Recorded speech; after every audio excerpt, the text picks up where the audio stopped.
Welcome to another edition of How's the Rutherford County Real Estate Market.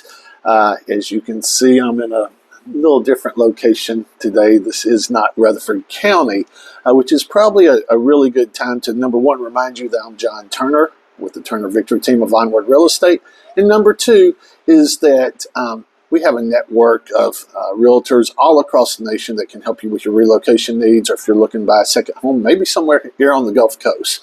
So feel free to reach out to us if you ever need a referral for another part of the country, or you have friends or family that need a referral as well. So let's go ahead and talk about this past week's edition or information from the Rutherford County real estate market. I will tell you, you will want to stick around to the end because we will recap the month of April as well. But just looking back on this past week, I got some great news. Pending home sales are up. Last week there were 120 pending home sales. This week there were 130 pending home sales.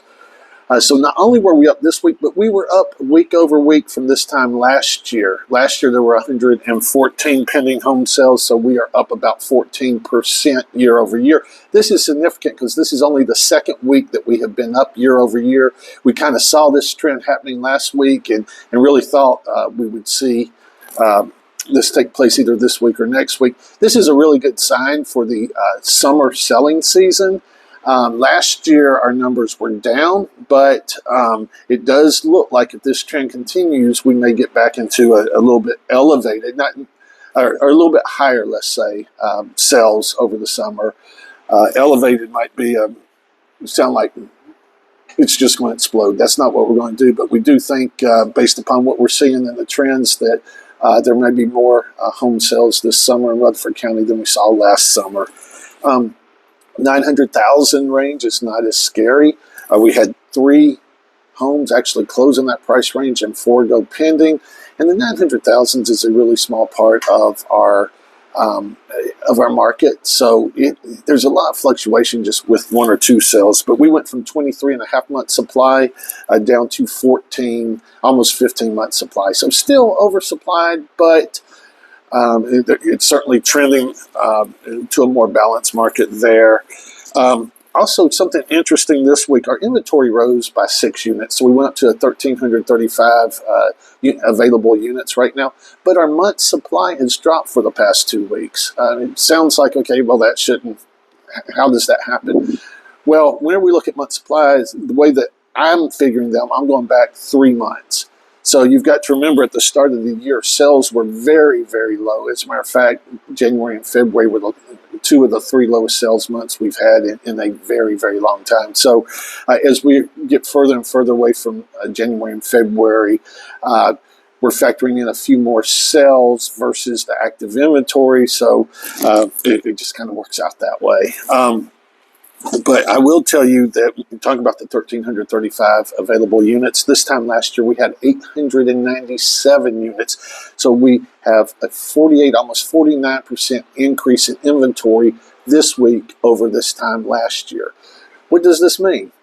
Well, for buyers, it means that there's more inventory to choose from. You may not have to make a rash decision. As a matter of fact, we're seeing some buyers take a little bit more time to decide on which house they'd like to buy.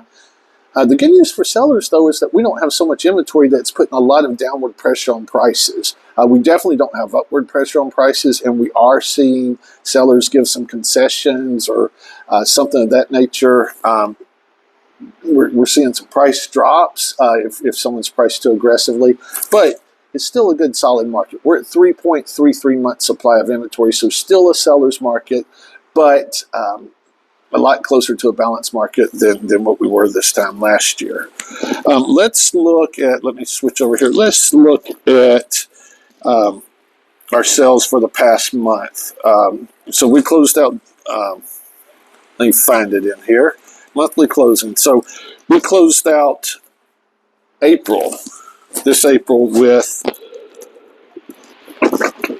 let's go down, 462 sales. Okay, so 462 units were sold. Last April, 455 units sold. So we are up 7 units in 2025 versus 2024. Now, that does not seem like a big increase, and it's not.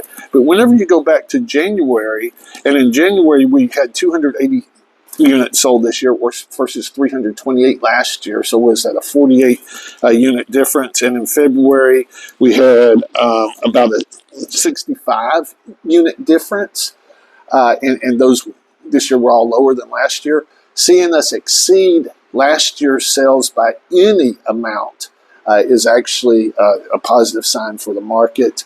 The way pendings are trending now, it's going to be interesting to see what happens in May, but I'm feeling like May sales may be this year may be higher than last year as well. So we'll wait and see about that. Again, I'm John Turner with Turner Victor team with Onward Real Estate.